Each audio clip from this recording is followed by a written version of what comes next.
No Guts, No Galaxy is recorded in front of a live studio audience. This is an adult podcast containing adult language. Consider yourself warned. Hello, McFans. This is Duncan Fisher. You know, this year has been a surprise year here on Solaris. And no, I'm not talking about the pilot rankings or the gambling stakes. I am referring to the god-awful weather. It has been colder here than a machine gun spider. Ever try to scrape the viewports of your battle mech? Or sit in the cockpit and then grip those ice-cold controls? It's the worst. I, for one, cannot wait until summer. Sure, the mechs may be running hot enough for a green pilot to pass out in his first match, but it's a lot better than this frozen hellhole.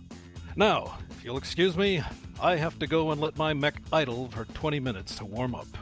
And remember, pilots, keep those targets locked. You're listening to the Gamecasting Broadcast Network.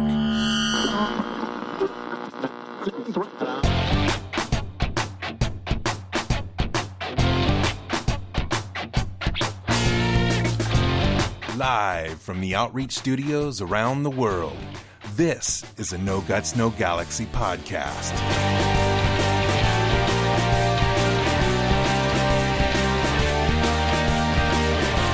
And now, your host, Phil, a.k.a.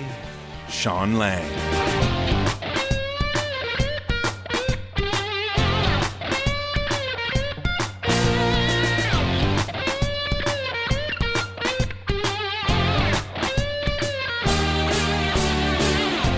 Welcome to the No Guts, No Galaxy Podcast 104. My name is Phil, and I'm your host. Today is February 26, 2014, and I'm joined by Darren, a.k.a. Bombadil.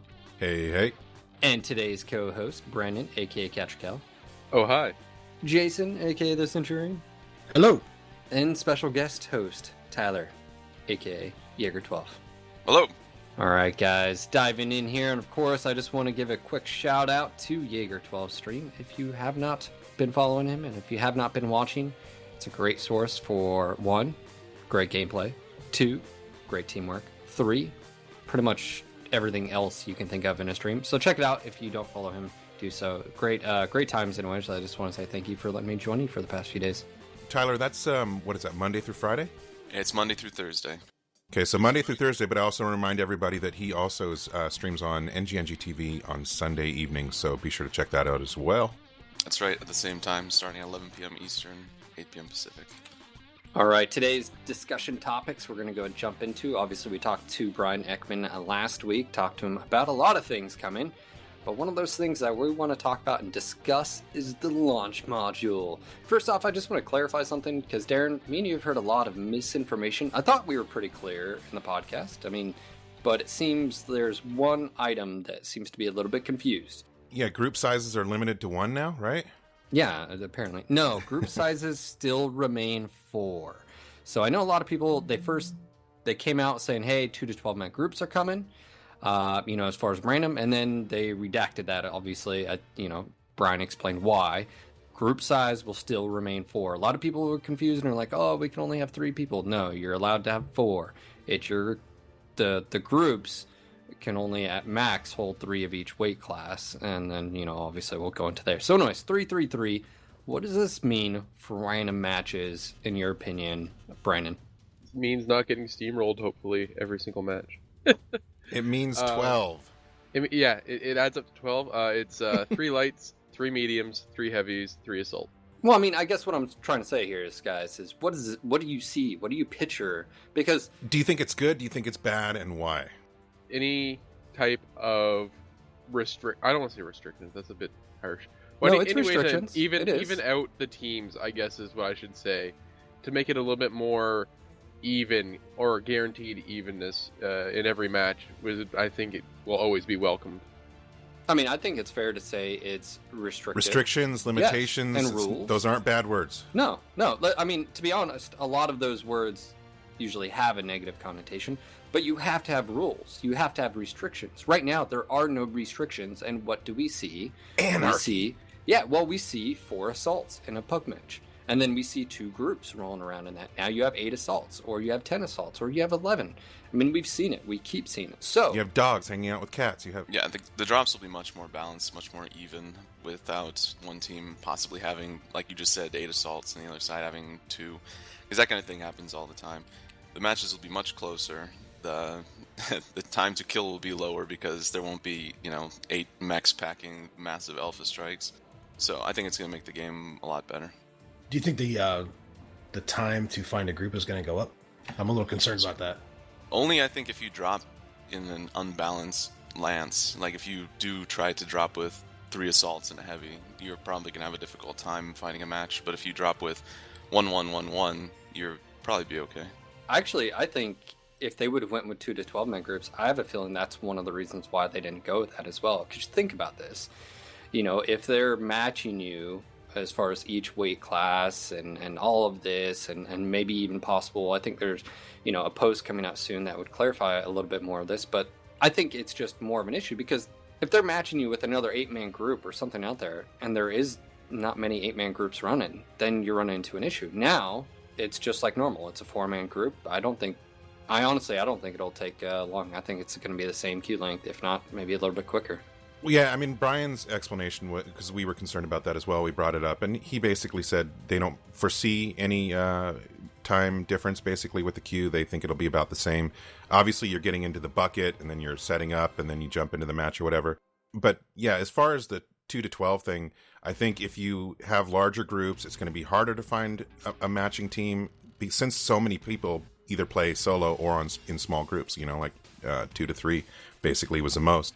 It's just going to be a lot easier to find queues with restricting it to 4, and I think that's a good thing. The bottom line is better gameplay. That's always going to be the precedence for me. Yeah, backing down from the 2 to 12 was definitely a good idea. That was a cliff we were all about to go over. And like I explained on previous podcasts, it would just lead to massive pub stomps again. I don't think anybody wants to see that. No, and I think we can all remember those Dark Age days and closed beta. But that being said, a lot of people were upset about this. We've had a few people on the stream say, I have 7 friends or I have 6 friends. Well, look, you're still able to do that in private matches, and that'll be totally separate. And I just have to say, again, rules and restrictions, you have to have them. A definition of game has rules. You have to have them. And if you don't have them, obviously issues resolved. Now, we haven't talked to you, Jason, or Tyler. You guys weren't available for the podcast last week. Are you guys okay with them doing weight class over weight limits? I mean, what are your thoughts on that?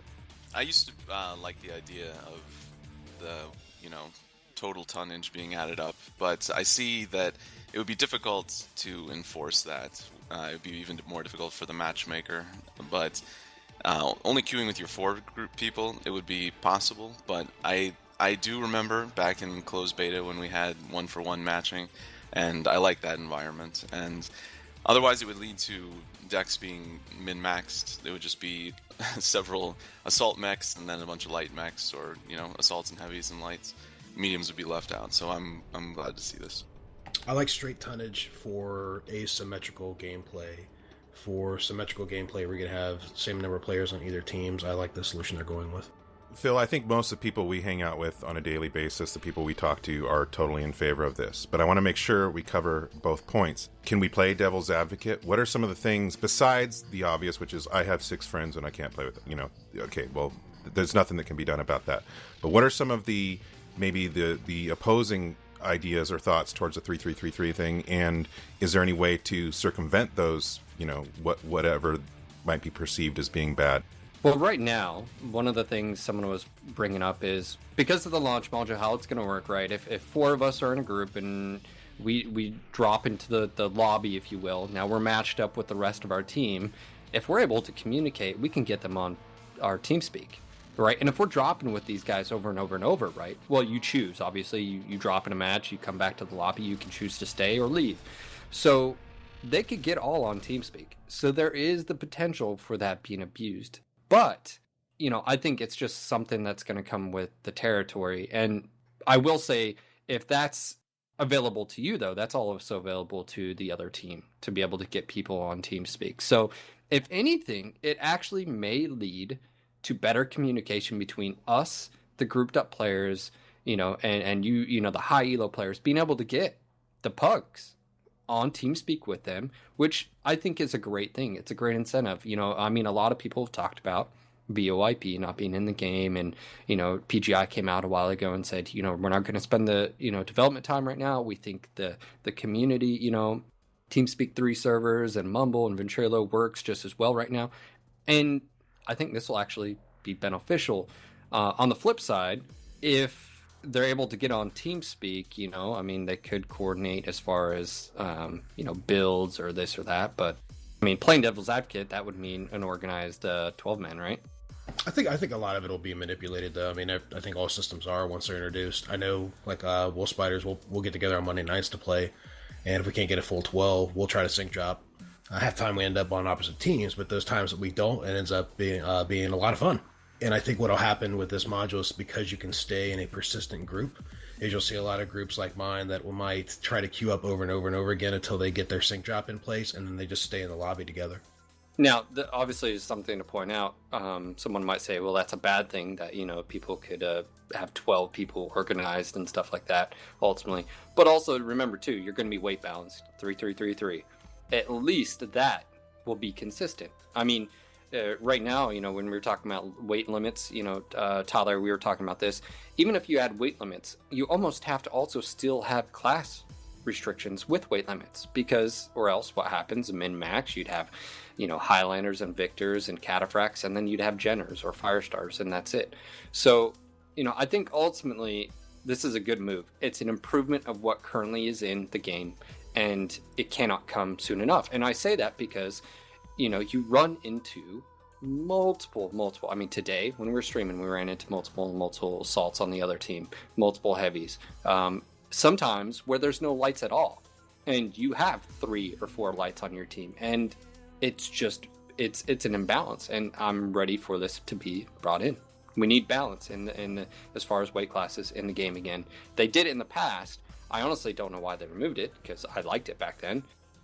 Have they talked about how the whole lobby system is going to work? Because what would keep 2 groups of 4 from getting into the same lobby on the same team, but it's not evident that they're on the same TeamSpeak together? Right.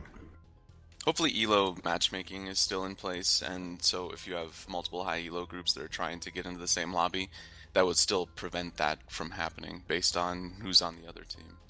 I hope some kind of system is still in place. Because there's a few people that drop against us on the stream, and they know they'll always be on the opposite team.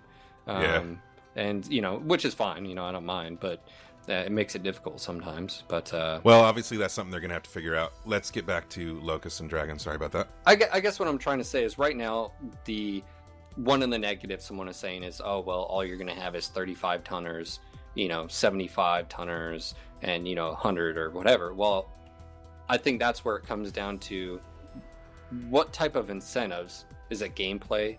Is it C-bill? I think that's what needs answered by PGI, is what are you giving that locust? Why ever, right now, why would you ever run a locust, right?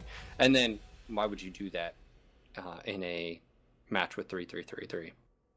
An obvious answer to me is that if the matchmaker is matching weight class, then if you run a locust, the other light on, your counterpart is going to be in a locust as well. If that's true, yeah. And that's if that's something true, big if. Yeah, that's what we need clarification on. But still, I think what it comes down to is some type of incentives. Whether it's, if it matches you 1-for-1, basically weight to weight, done. I think that's fine. But if it's pitting a Jenner versus a Locust, or 3 fire starters versus, a commando, and let's be real here. Some mechs are stronger by far than others, so... Yeah, Lancelot, I'm saying if they also add weight restrictions on top of the class restrictions, that would be one way to solve that issue right there. But also, obviously, incentives would be. Now, what kind of incentives would be acceptable to people? Yeah, I don't see them doing that. I think that'd be way too restrictive, and I think it would just make that queue time even longer. While you tried to not only find a match that needed your lights, but then also the tonnage within your bracket. I don't see them doing that. As far as an incentive, I could see a C-bill gain or something like that, XP gain, something that would help the under-ton team, give them maybe a modifier. Well, how much incentive, and be specific, would it take for you to run a Locust over the meta light? Or a cicada over a shadowhawk, or I mean, those are the type of things. Why would you ever run a dragon, or a catapult? But I think obviously what we're talking about is we're talking about launch module, we're talking about matchmaker, and also to go out there and stretch. I know this isn't on our notes, but you mentioned this earlier, Elo. I almost feel that Elo needs to go away, and this is why, or it needs to be refined to where it actually is player skill, like it actually measures analytics, it collects information on the player, and either it gives a value on the player in whatever chassis they're in, because maybe, for instance, Tyler, you would be ridiculous in your Highlander, right? So it may place, a team against you that may be slightly, I don't know, whatever, slightly heavier, slightly, like you may play equal, if not better players because you're so good in that particular mech. I almost feel like Elo has to go away or is refined to where it reflects on the matchmaker as far as the individual skill. And then some mechs are better than others. I mean, you can rank a Raven 3L 4X and a 2X. You can do that. Like, even if you didn't take any weapons on the mech, you can rate each variant. So I almost feel like that could go into the equation as well. You throw in player actual skill, you throw in 3-3-3-3, and then matchmaker, like you said, hopefully it doesn't match, or put on the same team two pre-mades. You know what I'm saying? Matchmaker needs to be like part of the Borg Collective or Brainiac or something that can freaking handle all this. Well, I mean, they collect all the data NSA. anyways. They can see how accurate you are with said weapons. How many weapons do you have on your particular mech? They can see how how effective you are in each chassis. They can see your kill death ratio. They can see all of it. It's all tracked. I don't know, besides win-loss, what other statistics they could really use to derive Elo from. Because I don't think accuracy is a good measure, because, I mean, I just shoot things all the time. I shoot mechs that are dead. I shoot the hills. And everybody does that. So accuracy can't be a stable and realistic measure. Well, you just have to, like, hold your fire all the time and be like, oh, I don't want to lower my Elo. but that's what happens in other games. Like, I played hugely competitive in World of Tanks, and that's what people do. You can always tell the noobs because they're shooting their friends and they're shooting the hills and the buildings, and you can tell the people that knew that their stats would be fucked up because they're not. Now, I'm not saying people that shoot hills in MWO are noobs. I'm just saying because that stat doesn't exist. But win-loss shows nothing of skill. I mean, I could It drop. has to. It doesn't, though. If you can consistently win, despite the odds, because the more you win, the higher your Elo goes. The more your team is either going to be weaker or the enemy team is going to be stacked against you. And if you can continue to win under those conditions, it just keeps getting more and more to the point where you're at the top, you're at 2800 Elo, the roof, and it's putting the most stacked teams against you that it possibly can, that the matchmaker can come up with. And if you continue to win, that means you're a good player. Well, All right. okay, So, yes, but hold also on. when you can hold on, I drop got to in- counter to that just real quick.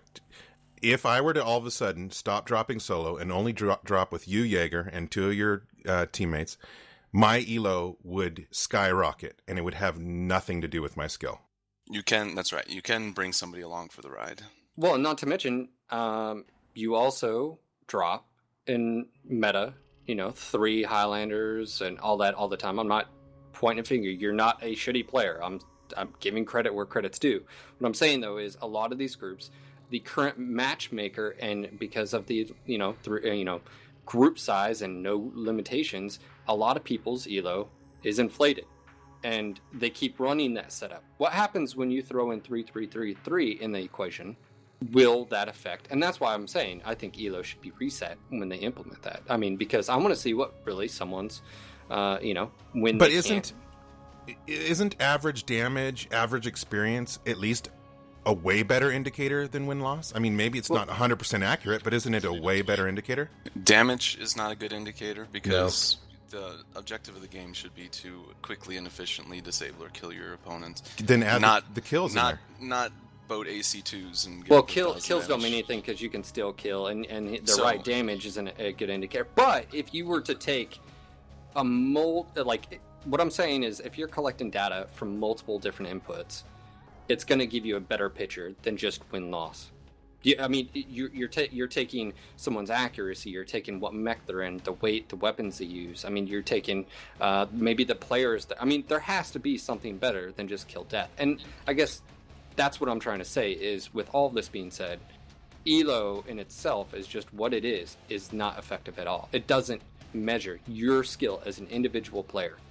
I think I would agree with Tyler that win-loss is probably the one thing you can't manipulate. I mean, I could go out and with accuracy, and I could sandbag and just shoot a small pulse laser into a hill all day, and then join up with my group and say, "Hey guys, I tanked my Elo. We should have an easier time finding matches tonight to steamroll." And I could stop dropping solo and only drop with skilled groups and totally inflate my or not dropping non-meta builds and but not, long term. But long term, Bob, like the minute you stop dropping with them, you're going to be food for the rest of the sharks. Well, I mean, I understand what you're saying, but I just think win-loss means nothing. It means nothing to me. Well, I think it means more than like damage or kills does, because you're talking about lights. I mean, outside of Jenners and things like that, you were talking about incentive to play that Locust earlier. If my Locust Elo is only going to be, derived from kills and loss, I'm going to feel a hell of a lot worse. Let me put it this wins. way: take the current Elo and how win-loss, throw in 3-3-3, and it's going to be a little bit different. I think Elo, your kill death and what we look at as far as skill would be changed with how the current matchmaker versus this new matchmaker that's coming out. I'm still saying though, and I don't think Elo in its current form of just kill or win-loss ratio is effective, and it's not a reliable statistic. It may be a good way of saying, okay, well, that person probably is a good player, but probably and is two different things. Are you a good player? What is that measured by?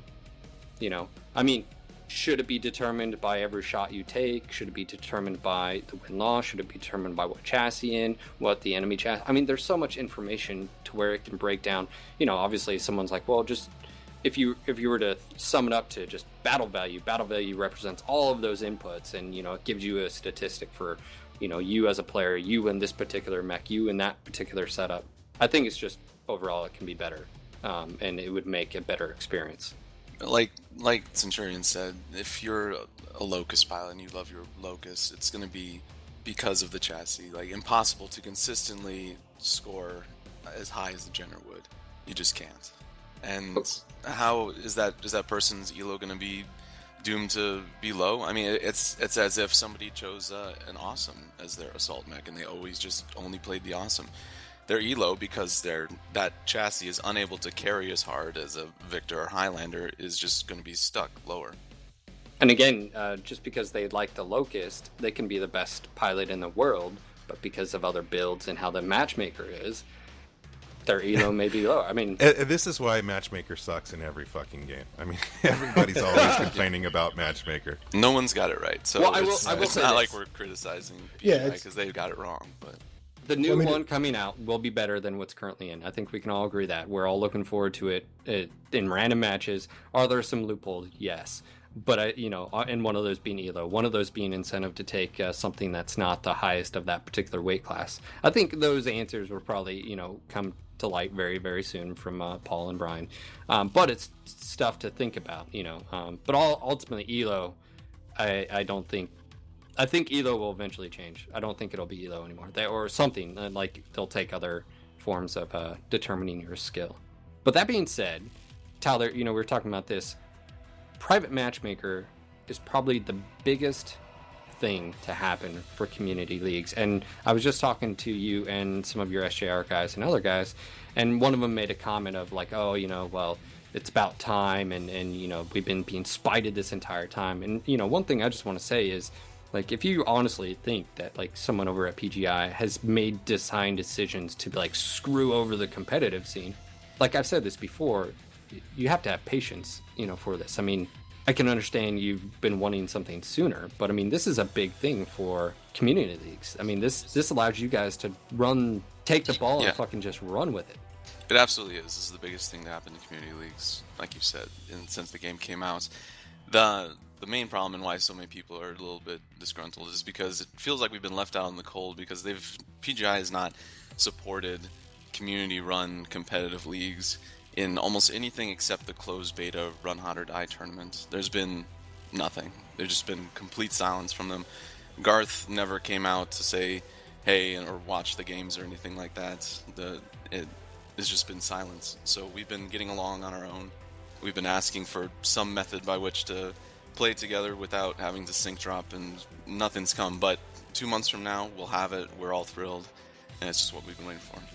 Without giving anything away before it happens, I do want to say that is actually changing, and that there will be more support coming. I know of it specifically. Phil does as well. They are paying attention now. Or and... I should say, we've been pushing for it, and they have definitely listened, and something will be coming, because we feel it's important. And I said this last night, and on the stream earlier. Someone actually on the stream said community leagues were nothing but EPing. And I had to stop and basically give my opinion about that, because I thought he was absolutely an idiot, but that's just my opinion. But also the fact that community leagues will make a community stronger. I mean, it's things for you to do, things for you to, group together and practice. And I mean, obviously the community leagues literally have the option of doing your own community warfare, really. I mean, that's what community leagues can do. It can be comp scene, it can be an RP scene, it can be so many different things, but allows the community to create those things and experiences. I'm all for it. I can't wait. And I think an API system would just be icing on the cake. So PGI, API, make it happen, make it so. All right, so our next topic, I think we've covered launch module. Obviously, I think something else is coming out soon. Hopefully give you guys a little bit more clarification on a few things. But jump jet and pop tarting.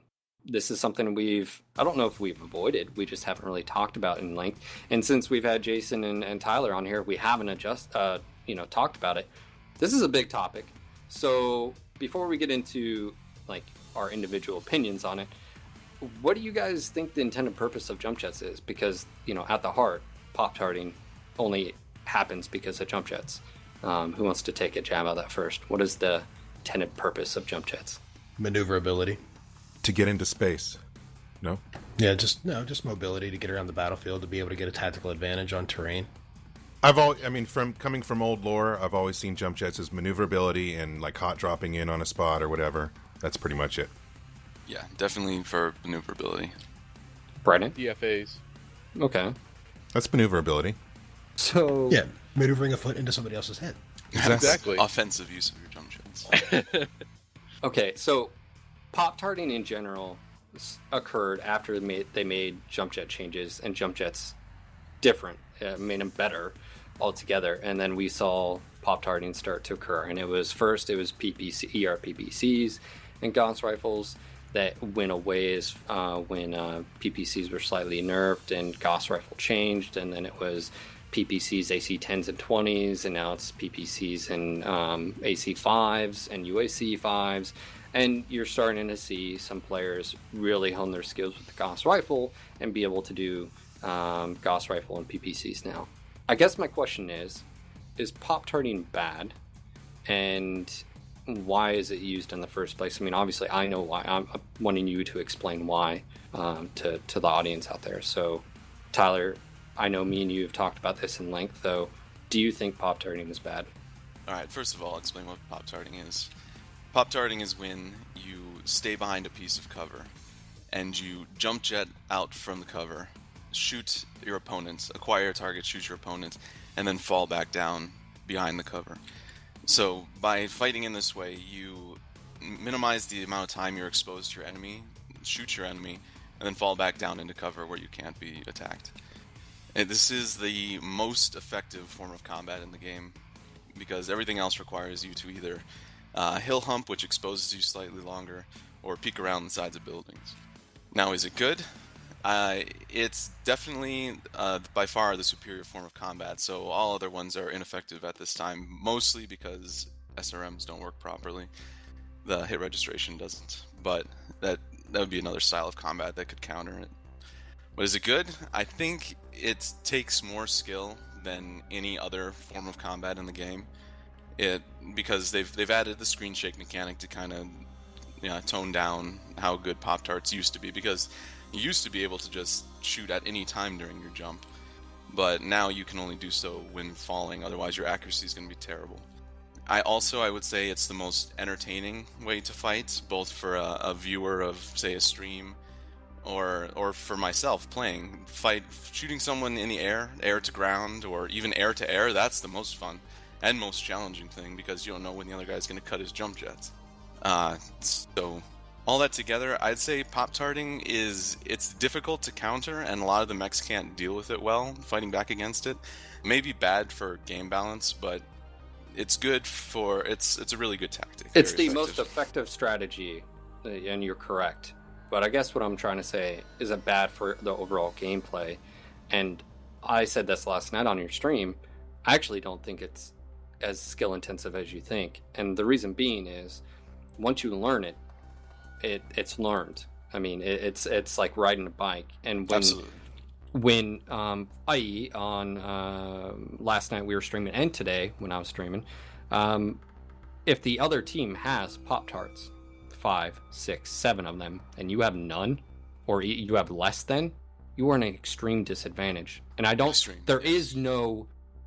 There's no for them having the Pop-Tart ability, jump jet up, Pop-Tart, being effective as it is. There's no drawbacks to it, and whether or not SRMs would work, as intended, I don't think would really change all of that, because it would still occur, and it's been one of the biggest occurring things as far as ongoing. Pop-Tarts have always been here, and because they can deliver a 30 to 40 pinpoint accurate shot each time.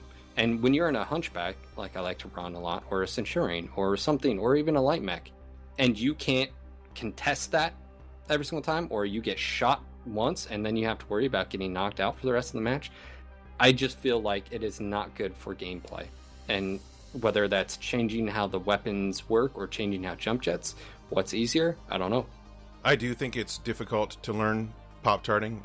I think once you learn how to juggle chainsaws, you'd probably remember that as well, like riding a bike, but it's still really hard to learn. I think my biggest issue with Pop-Tarting is just gameplay. I think it makes matches really boring, and that's my only issue with it. I think it's absolutely great. I think it's a great skill if you can master it. There's ways to do it bad, and people kind of forget that. If you're just jumping up and down in one spot, I mean, I'm going to tag you from a mile away eventually, but you have really, really good pilots out there who add a little bit of horizontal movement to it and kind of do it like an arc, like a sunrise, sunset, and that gets a little bit tougher to pull that shot off, and it's tougher than to hit with it. So I don't think Pop-Tarting in and of itself is bad. I think there's no counters to it right now. Well, the only counter is clearly dominant. The only counter is other Pop-Tarts. No, if you had a ground game and you could hit with some SRMs and you could rush and flush out the snipers and actually make sure that those SRMs are going to register when you got up on them, I think you'd see a lot of counters. Absolutely. And this is why I don't think that would matter. And the only reason being is you still have to close the distance from X point to where they're shooting at, and this entire time they're Pop-Tarting your ass, and each time is 3 to 4, 30 to 40 damage each time, and in groups. I mean, we're not talking about just one doing it or two doing it. We're talking about multiple groups on comms, and the higher elo players, you guys suffer from it even more. And there's no variety. I mean, when everyone has AC5s and PPCs, or UAC5s and PPCs, I mean, literally, Cataphract, oh, hey, look, go figure. Oh, yeah, Victor, go figure. Oh, Highlander, go figure. Oh, Orion, go figure. That's what they have. There's no diversity in it. Phil, like I said at the beginning, that whatever, there's always going to be a mech that's dominant, and if for some reason if they made the shake last the entire time you're in the air, Pop-Tarting would be done immediately, except for light mechs or short range. I'm going to be what roasted. That would lead to immediately, and I can tell you with certainty, is the next day stalkers hill humping with ER large lasers, or going back to 4 PPC. But you still then jump jets. You still have the added mobility. And our jump jets, if you took out the being able to be 100% accurate, are jump jets still worth taking? They would be worth taking, but the Stalker would be the next dominant mech. And what the game would turn into, at least at high elo play, would be Stalkers just hill humping each other. And that happened back before Ghosty went in. And to me, that was the most boring the game has ever been, is when Stalker hill humping was dominant. Because that style of play is so incredibly boring. Just walk up to a hill, it's a good point. Shoot your enemy, back down. So what you're saying is we have really to choose boring. One or the other, and that's always going to be something. It's always going to be something for maybe a particular meta, like PPCs and AC5s or whatever. You're right. There will always be something that's effective, but in my opinion, Pop-Tarting right now, it's almost game breaking. like especially and for pub play. I mean, like when I hop in and I continually run into this issue, and there's nothing you can do unless you just want to jump aboard the bandwagon, and that's not fun. That's not enjoyable. Like, and I talk to a lot of people, and that's true for them. And I understand that. And I think there's more subtle ways to get a fix in without completely killing off that style of play. Like I think if you really looked at jump jets and looked at the fact is one jump jet on an assault mech, should that really have the ability to provide full thrust and for full vertical thrust and then full maneuverability from side to side? Yeah. I mean, if they scaled it to where, that Highlander, now you had to take all 3 jump jets in order to get the same verticality and the same, side to side movement, I think that you would see a lot of that kind of play maybe dampened down a little bit, because then you're making the pilots make an interesting choice. Well, let me throw something out here. I mean, I've made a point of talking about how I don't like pop-tarting, how I think it's destructive to gameplay, but also we've hit on weapons, we've hit on jump jets, we've hit on heat, we've hit on multiple different things. I guess what I'm trying to say is, this discussion goes on whether pop-tarting is good or bad, and like Tyler said, there will always be a meta no matter what. But I think what this is going to take is not just one fix. I've had plenty of people say, oh, well, if you just do this, it'll solve it. No, it's going to take multiple small fixes to bring it into, as far as the where everyone is like, oh yeah, it's a good strategy if you can do something, but you can also counter it with this, or what's the effective use of jump jets, and what's the purpose, and how can it still be played? Because you're right, Tyler. One of the things he was saying was gameplay was boring before, and I have to agree with that. So I guess my question to PGI is, and to you guys to ponder out there, is how do you still allow jump jetting and firing and engaging your targets, not necessarily pop-tarting all the time, but being able to engage your targets in the air while still negating or diminishing the whole alpha strike, PPCs and AC5s and stuff? How can you have both worlds? And I guess that's the challenge for PGI to really deliver on. But it's not just one change. I mean, it's multiples that they have to address. I mean, yeah, it's going to be difficult if they want to bring pop-tarting in line with other styles of play. And because of the nature of it, it may be impossible to completely bring it in line with other styles of play. It would need a combination of a lot of different things I'm not sure you wanted to get into on this episode. That doesn't mean you can't start somewhere, like, SRM hit registration. I mean, there's no downside to having that fixed. Oh, absolutely. No, yeah. But I don't think it'll solve it, because, I mean, pop-tarting has been an issue even when SRMs were fine. I think where pop-tarting really started to escalate was when some of the chassis were introduced that weren't there in closed beta, and moving backwards, the Highlander wasn't there, the Victor wasn't here, the Cataphract wasn't there. I mean, you're talking about some very strong chassis that weren't there or in the past, and so some of these things, and moving. That's right. Back when SRMs were working properly and they were 2.5 damage and at splash damage, it was just the Cataphract basically doing Gauss and PPCs. And back then, a Splat Cat running through your lines, Atlas DDC, everybody remembers. Some people call those the glory days. When the brawlers would rush the pop snipers, and if they got in, they would decimate them badly. A team of pop snipers would lose. But the SRMs don't work properly right now. We also have bigger maps, so it makes it difficult. And when that Also, A1 pops up on your radar, you know what to do with it as soon as oh, possible. definitely. You target it down. But I know there's also a lot of players right now, some of them even in Aces, for example, who are pop-tarting right now, that said if SRMs are fixed, they'd take those because they want to brawl. I think right now a lot of people want to brawl, but they're unable to because they feel that the weapons in which they were using for brawling at the moment aren't hitting. But, to counter that, Tyler, you take your Highlander to win, but you take your Shadowhawk to have fun. And then what happens every single time, though? What gets overridden? Well, screw it, I'm not going to have fun. I'm just going to go back to the winning. That's how we roll. There comes a point pretty much every play, well, not every play session, but where you do run into the 4 to 8 Highlander 733Cs on the enemy team, and with your non-meta mech, it was too much, and so you have to go business time. And you strike back, you hunt down that lance that puts you down, and you find them and 12-0 them in your meta mech. So, yeah, but to kind of counter like Sean's point from earlier, though, is when you were saying like a lot of these pop-tarting chassis weren't in before. A lot of these new chassis that are in the game now that it would be SRM beasts, like the Shadowhawk, for example, or even a Kintaro, they haven't been in the game since SRMs hit reliably. Griffin, Wolverine, That's I think will be strong. Yeah, Absolutely. Heavily strong once SRMs are in. so I just say let's fix that and then see where the chips fall where they may, and then they can make incremental changes from there. Okay, since we're wanting to talk about weapons here, we really need to move on to the last topic. Yes, if let's you want move. to still, yeah. All right, so obviously we're talking about we're happy with the launch module. That's coming down. I think that'll dynamically change how random matches are played.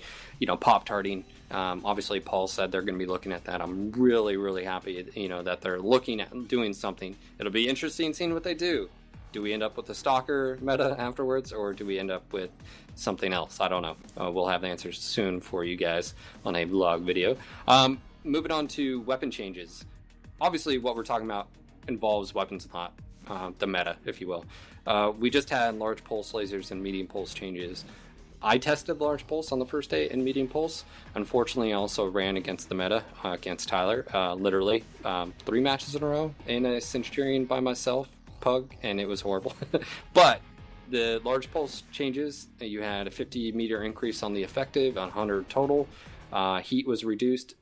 I like it. I think large pulse, I think it's an improvement. What do you guys think? Yeah, they feel good, and especially the large pulse laser. The medium pulse laser probably needs a little bit of work. The 50 meter increase from 300 to 350 was very significant for the large pulse laser. And they feel good. They're still not really that effective when boated, just that weapon. They need to be paired with a ballistic, or I wish a missile weapon. That would be the brawlers would be very deadly now. If get back to SRM hit registration again. If it could be SRMs and large pulse lasers or medium pulse lasers. I've loved the large pulse. I was playing them in today's stream with my DDC, and that was paired with a AC-20. I had a great time. Fun to brawl with them. I think the large pulse laser, like you're saying, when paired with another weapon system, I think right now is sitting pretty much on where it should stay and how it should be. I think the changes are a very positive thing. So I guess, should medium pulse get a slight reduction in heat as well? I mean, large pulse got it. And then should small pulse get a slight range increase as well? Because, I mean... Yep. I'd say yes. For being a whole nother ton over a medium laser, yeah, it needs a little bit of help. I mean, obviously, I don't think we'll ever have this perfect scenario to where every single weapon there's in-game will be on a battlefield at any given time. But I feel like the trade-off right now is large pulse have a little bit shorter range than their counterparts, the large laser and medium pulse and stuff like that. They do a little bit more heat, but they also do a little bit more damage in a shorter period, and they weigh more. So to me, I've been rolling the 2 medium pulse on like my Trebuchet 7M. I'm actually really enjoying it, and I think it works for mechs that have limited energy slots and you have extra weight, and you don't mind the range. But because of how current PPC and AC5s are, I don't think they'll reign as supreme because, a lot of people can take the meta. So I don't think that'll ever change though. But, speaking of, PPCs and stuff like that, yeah, that's a whole nother podcast. I've talked about that. So you guys like the large pulse? Are you suggesting medium get a reduction in heat?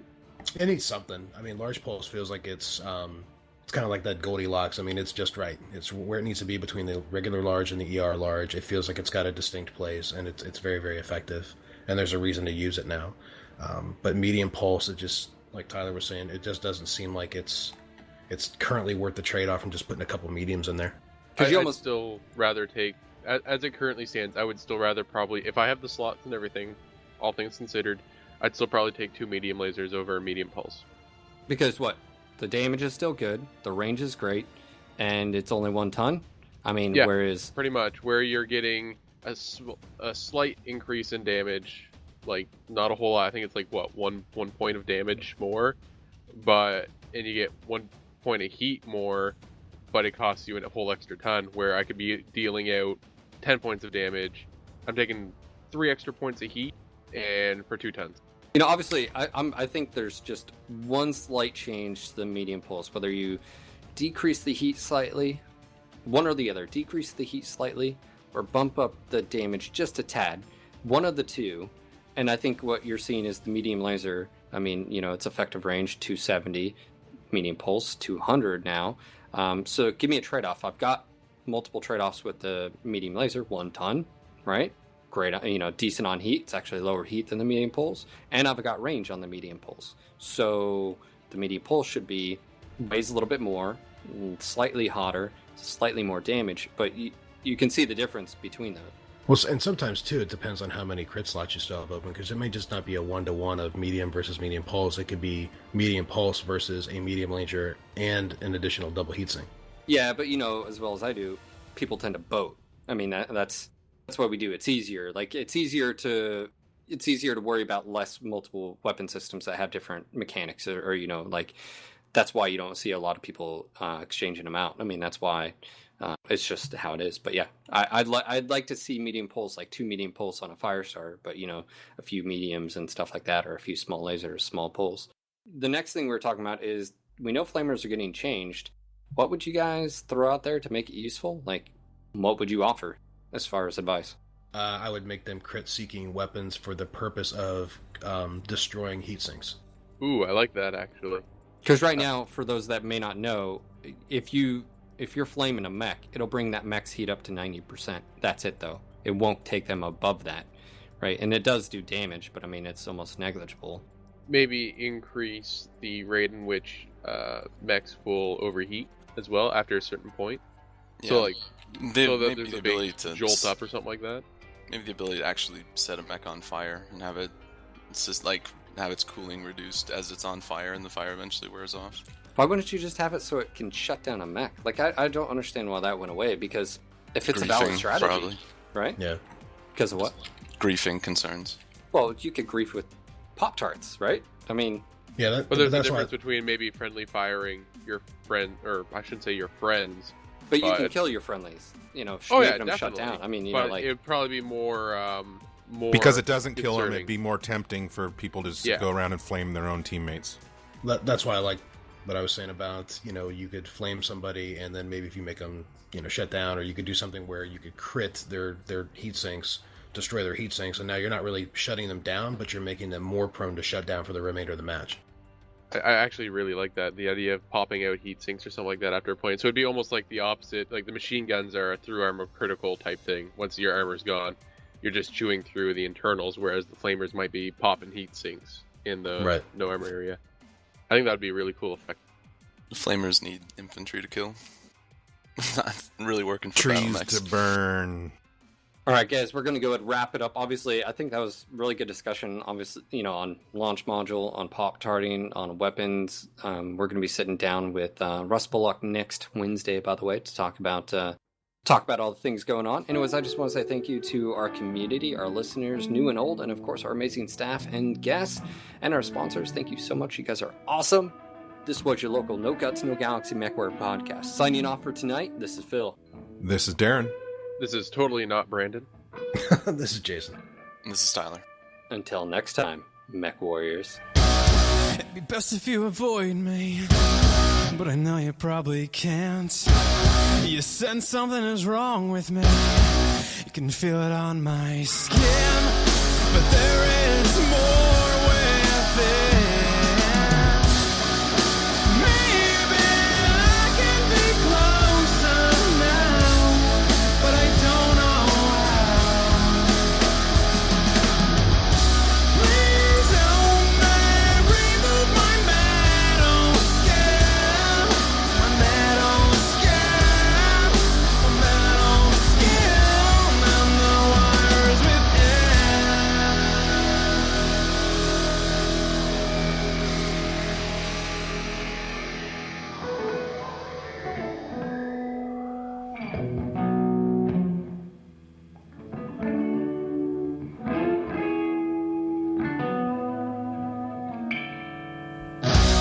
You probably thought it was normal, just a little off.